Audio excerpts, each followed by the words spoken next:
What's up guys, you're watching TCG Fish. Just got back from GP Singapore 2017, so not this one obviously, but pulled out the old mat just to look a bit different. Legacy deck profile, Rug Delver, played it in 2 side events, 5-0 on day 1, and then a disappointing 1-3-1 officially on day 2, but the actual results of the games are a bit different to that, and I might talk about that later on. So I'll just go into the whole deck list first, and then I'll talk about a few different card choices, especially because some of these things contradict the video I made earlier in the year on Rug when I went to Brisbane. My opinion has changed on a few choices. So 4 Mongoose, 4 Delver, and 4 Tarmogoyf.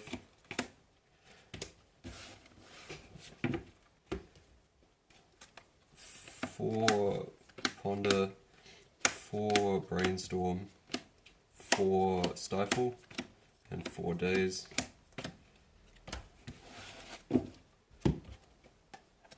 4 Force of Will, 4 Bolts.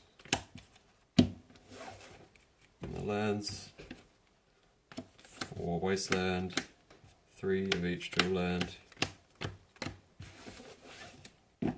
and 8 Fetchlands.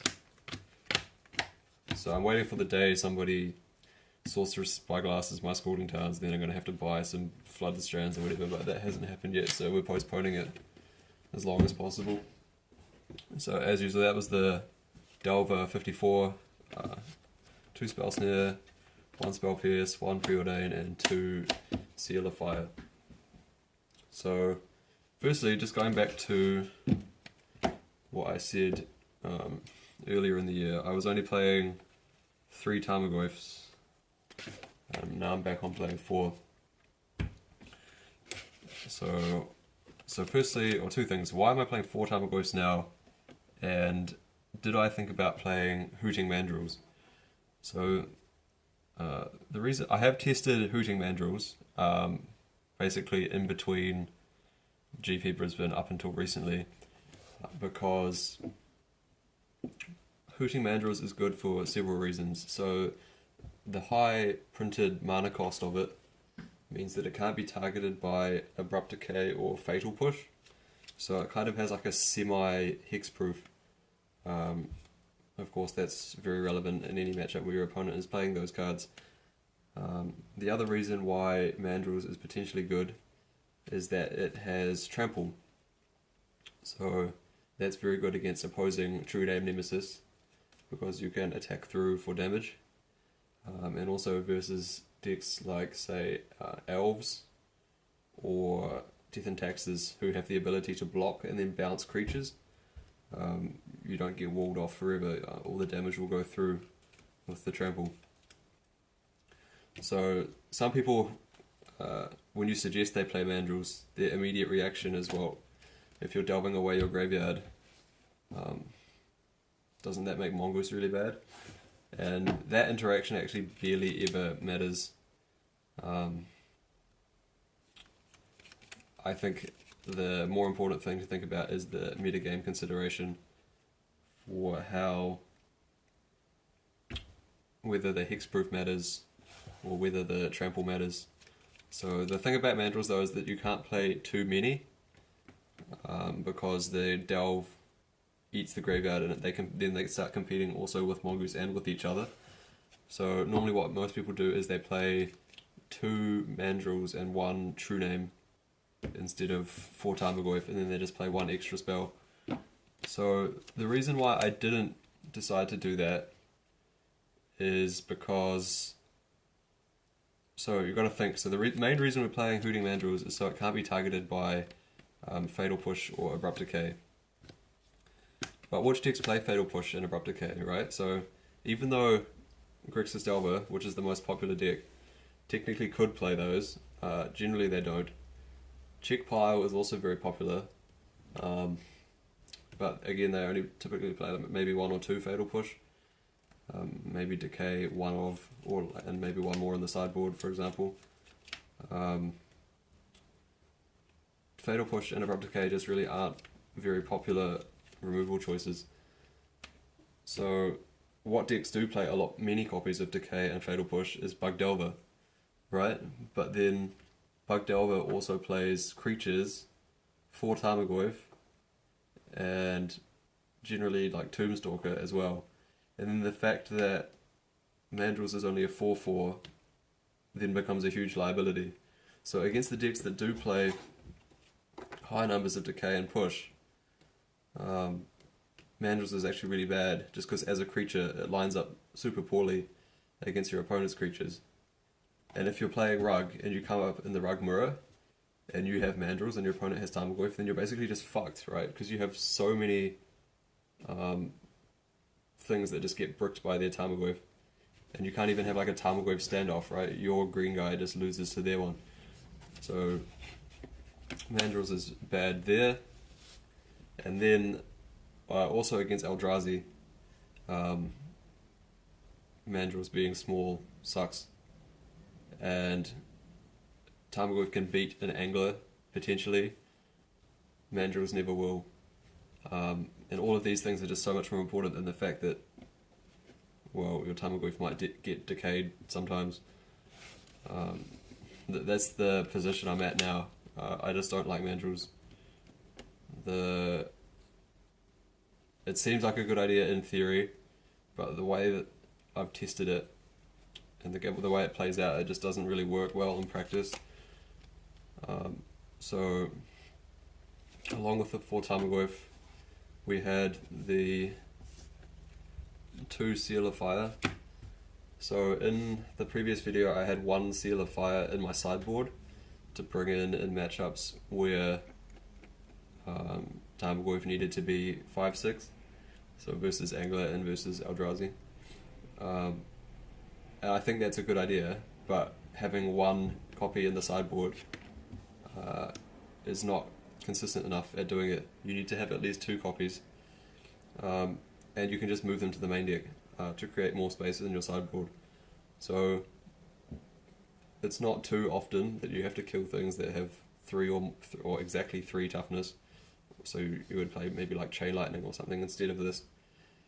And the places where you need Dismember to beat a 5/5, well, now you have more ways of making Tarmogoyf 5/6. So you can just answer their 5/5s that way. And then you don't need to play Dismember in your main deck anymore. So this decision worked out well, I think. I think this is a good solution. I've seen some people play 1 Seal of Fire and 1 Tar Fire, and that's also fine. Doesn't really matter too much either way.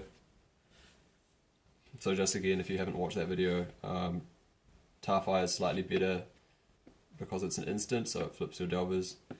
And the split, because if you have both Tribal and Enchantment, you could pump your Tarmogoyf twice. Seal of Fire is good against things like Thalia or Eidolon of the Great Revel, where you want to have a spell down that can kill the thing so it doesn't get taxed by whatever the creature is. And also against stuff like Infect, you can like underload your spell, so you spend mana early on and then you can gain a lot of tempo in like a big turn where you're fighting over their pump spell or whatever. And then the last few spells, 2 Spell Snare, 1 Spell Pierce, 1 Preordain. So I only play 2 Spell Snares now because Counterbalance isn't a thing anymore. Of course 2 drops in Legacy will always be really important. So, you know, Spell Snare can never be that bad, but it's one of those cards that's kind of narrow. You don't want to have too many of them, so 2 copies is fine. Same thing with Spell Pierce, it's just an efficient, narrow answer. It does a good job, but you don't want to flood out on them. And Preordain, you know, if you draw too many creatures, then that's bad. If you draw not enough creatures, then that's bad.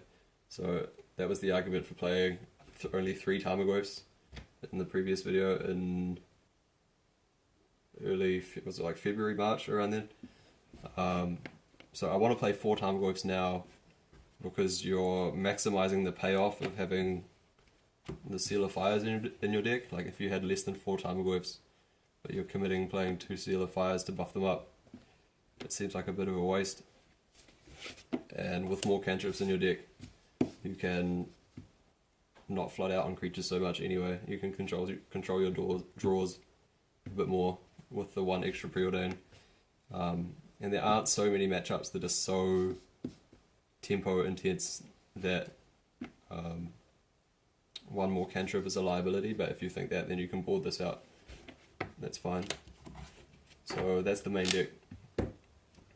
The sideboard, 2 Surgical, 2 True-Name, 3 Pyroblast, 1 Spell Pierce, 2 Ancient Grudge, 1 Honden of Infinite Rage, 1 Forkbolt, 1 Life from the Loam, 1 Barbarian Ring, and 1 Winter Orb. So the things that don't need too much explanation, 2 Surgical just for the graveyard decks, also quite good against Miracles. So what I found in the tournament was that Miracles right now is leaning on Monastery Mentor very hard. If you can extract their mentors, they often have no win conditions left apart from like Snapcaster beatdowns. So it makes the game very easy. Like you have perfect information on what their plan is at that point. You can sculpt your game plan around it to beat it, and then they have no more mentors either. And of course it's good in that matchup anyway because it counters Snapcaster and Terminus. So Surgical's good. 2 Ancient Grudge against the Prison Artifact decks or the Equipment decks. A lot of people right now seem to think that 1 Ancient Grudge and 1 Abrade is a good split. I always think that 2 Ancient Grudge is better. Maybe against like specifically Equipment decks, Abrade might be slightly better. But when you start playing against weird things like Metal Worker decks, things like that, I think having the double Grudge is just way more powerful. I never regret playing this instead of Abrade. 2 True-Name against the Fear decks.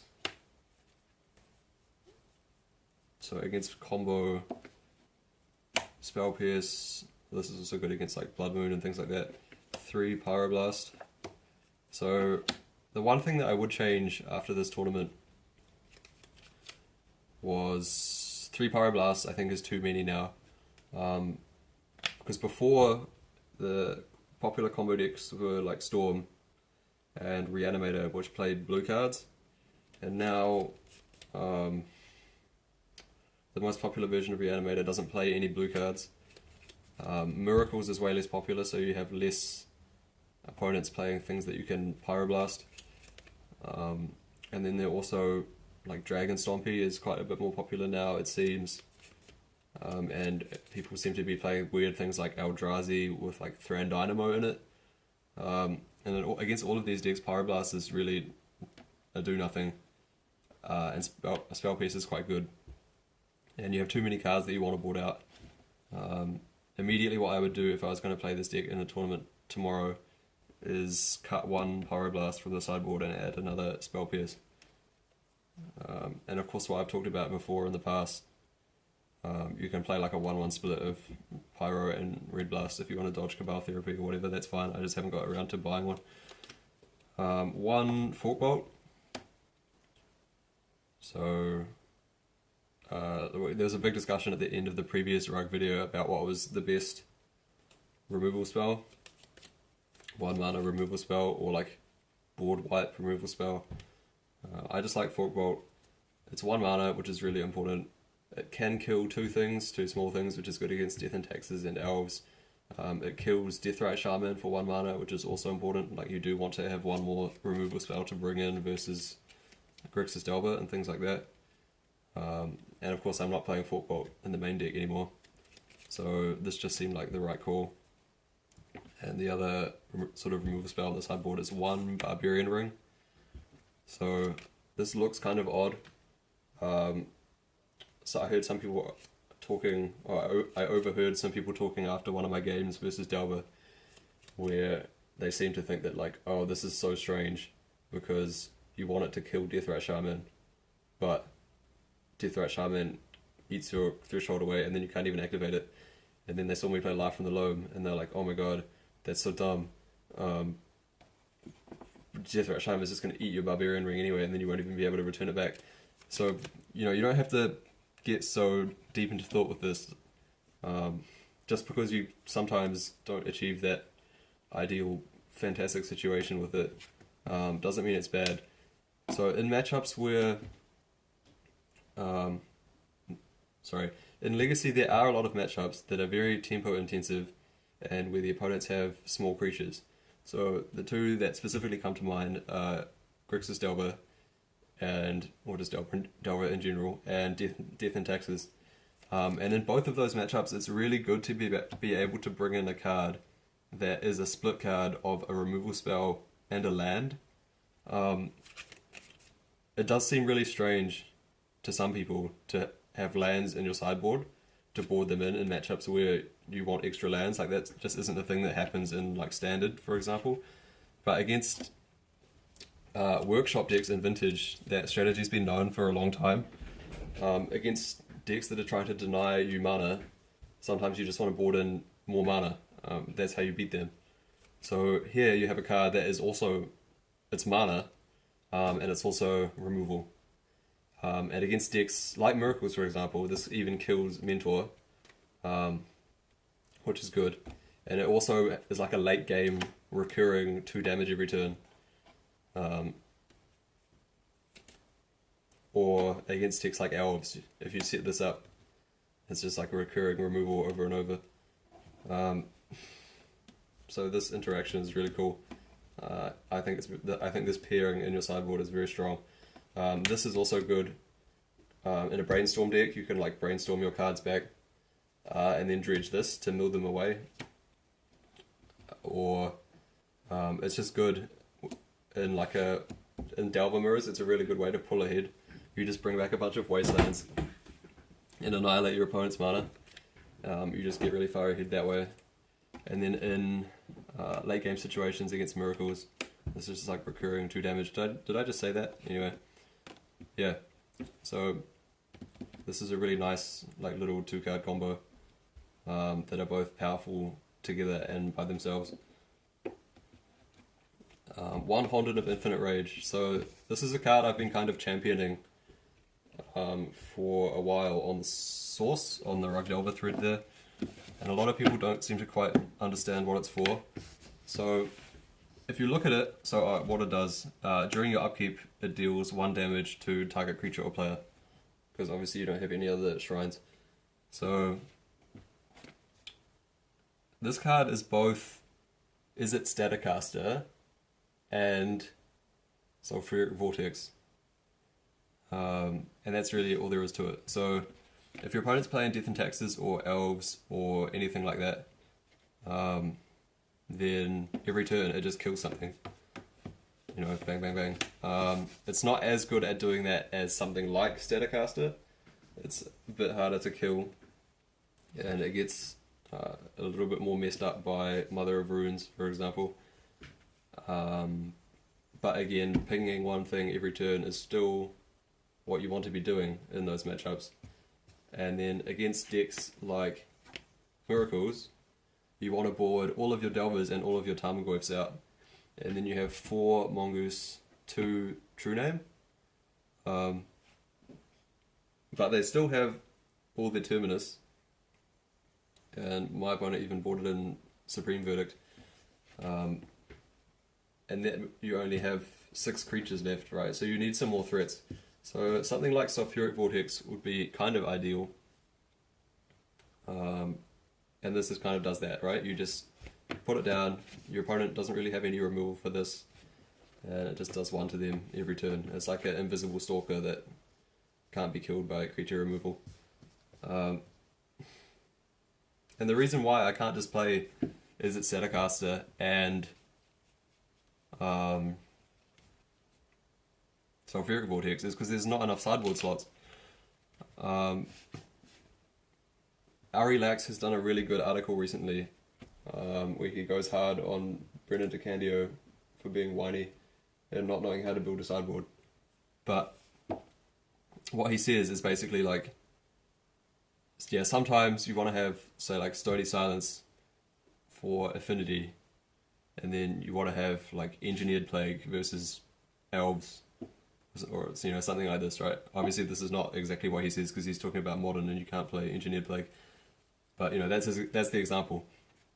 But you don't have enough room to play Stony Silence and Engineered Plague, so you have to play like Pyroclasm, which is good against Affinity and Elves, right? It's not the perfect thing you want against either one, but it does the job. And that's basically why this card is here.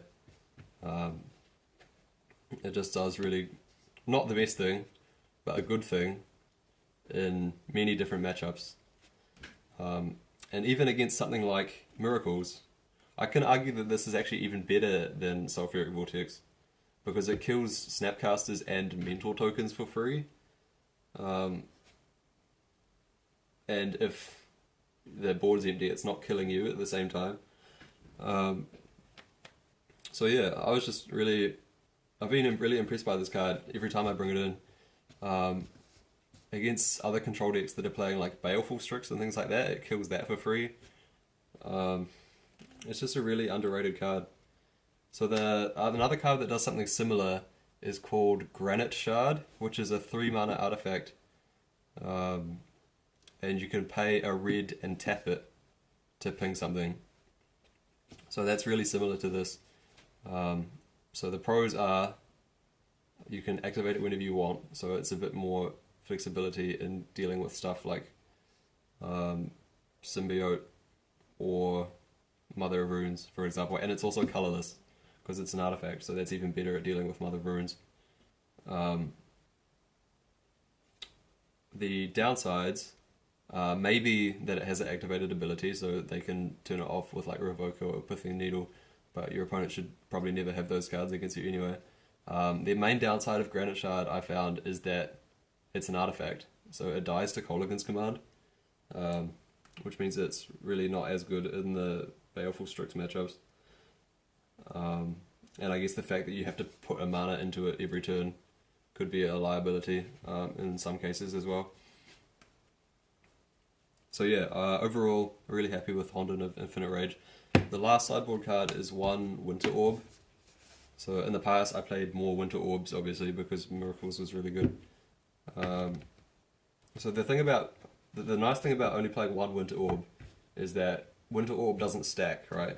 If you have 2 Winter Orbs in play, it's the same as having 1. So you're limiting the risk of drawing multiples by only playing 1 copy. And it's still really good against the control matchups. Like Miracles seems to still exist. It's not as powerful, so you don't need as much stuff to deal with it, and also less people play it, so that's another reason you don't need so many cards to fight it. But Sensei's Divining Top isn't legal anymore, but this is really good against Azcanta as well. Very strong. And also good against the 4-color control Leovold decks too, because they're quite mana hungry as well. And again, because you're such an efficient deck, there are a lot of random matchups where this card hurts your opponent much more than you. So it's just like a free card you can board in a lot of different spaces. But you could arguably cut one of these. Like I said, I want another Spell Pierce. So about the actual tournament itself, let's pull up the results. So I had 2-1 Reanimator, red-black, 2-0 Bug Allurin, the Glintness Crane version, 2-1 against Goblin Childbelcher, 2-0 against Miracles with Azcanta, and 2-0 against Eldrazi Cloudpost, like the Monolith Thrown Dynamo version. So that was a 5-0 sweep. Then the next day, 2-0 against Eldrazi Post, the same guy. 1-1-0 against the same Miracles guy. Quote unquote 0-2 against Grixis Delver. 0-2 versus Moon Stompy. And then quote unquote 0-2 against Academy Richter Nick Fit. So what happened on day 2 was I beat the same Eldrazi Post guy. Then I played against the Miracles guy to an unintentional draw. So I think watching that match, it would have been hard to say that either player was playing considerably slower than the other. And the other thing is that that matchup goes to like 20 turns every game, no matter what, just because of how it's supposed to play out. But I think that, you know, both of us could have been playing faster. So that was a little bit of a disappointment. Like I said, when I played against him on day one, if that match had gone to 3 games, then I think that would have been a draw as well. I was just fortunate enough to win game 1 and then win game 2 after that. I think post board I'm so heavily favoured. It just takes forever. And then, so after that, against the Grixis Stifle guy, I got paired up. So I had 4 points and he had 6. And this guy played like an absolute fucking snail. He probed me and therapied me on turn 1. And then on turn 2 he snaps back the probe. And then he tanks for like at least a minute. Thinking about whether he wanted to snap back, flashback the probe. Sorry, flashback the therapy, sacking the snap. And when I called him out on it, he just got super belligerent. And I knew that the judge was going to be a bit lax on it because it was only a regular Ariel side event. So I just dropped it. And then we ended up drawing that match as well. Because like at the end of when the time was called, my opponent had no lands in play to my like 5 because I had Loam going and along with Barbarian Ring as well. So even though I was on quite a low life total, I felt like there was no way I could lose that game if we'd only played it out for like another 5 more minutes. Josh Silvestri he wrote an article recently about slow players, and he said that at GP side events is where he sees the most slow play. And I'd never really thought about this before or seen any evidence of it, but you know, maybe he's right, because some of these players were pretty glacial. And then the next game after that, I just legit lost 0-2 against the Blood Moon Stompy guy. So this is one of the reasons why I now want another Spell Pierce. You just don't have enough non-creature spell hate against decks that don't have blue cards. So one thing that happened in this game was I got my opponent to 1 life before he fully stabilized behind Chalice and Blood Moon and Ensnaring Bridge. So I had 2 lands in play and my opponent was on 1 life and I had the Honden in my hand. So I almost called it Shrine. One of the hardest parts about playing this card is remembering what it's called so you can write it on your deck list properly. Because the white Honden has fire in the name for some reason. I think that's called like Honden of Cleansing Fire. And then there's a card from Scars of or like New Phyrexia called Shrine of Burning Rage, which is like confusing because it's also a shrine and it has rage in the name. But this is Honden of Infinite Rage. Okay, so I had Honden of Infinite Rage in my hand and this guy's on 1 life and I have 2 lands out and for 5 turns I just can't draw a land. And then I just die to like Koth Ult plus Chandra Emblem. Super annoying. And then in the last round, I technically 0-2 against the Rector Fit player, but so this is the same deal as against the Grixis guy, right? I already had a draw, I was playing up, and the way the side events work at the Chainlinks TO, 2 draw, the second draw is basically equivalent to a loss, so I just conceded to that Grixis Delver guy, just as a matter of courtesy. Like, I didn't want to push the slow play thing any further. And then when I played against the Richter guy, it was the same deal. So even if I won the match, I wouldn't get any more prizes, but he was guaranteed to get more prizes if he did win. So I just conceded. And then we played 2 games, 1 each. And then before we could play game 3, his wife snatched him away.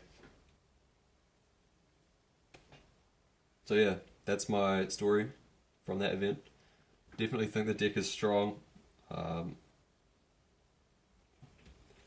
Mongoose didn't necessarily impress too much in these matchups. But, you know, if the deck feels really good, even in the matchups where one of its power cards isn't that important, then, you know, that's something to say about how strong it might be. So if you want to learn more about this deck, this isn't like meant to be a primer on how to play it. You can look up some old videos of like Jacob Wilson, or I guess he's the most famous Rock Delver player. But the deck's been around for ages, so you can find some guides out there. Don't watch the latest Mengucci video. Just a warning. Yeah, so but the takeaway from that Mengucci video is that you're using a lot of very underpowered cards. So you get punished a lot for any mistakes that you make, because you have no big haymakers that can bring you back into a game. That's maybe the one lesson you can learn from that. Anyway, so if you have any questions about Rug or about Legacy or about anything, post in the comments. Like and subscribe, whatever. I don't give a shit. Have a nice day. TCG Fish signing out.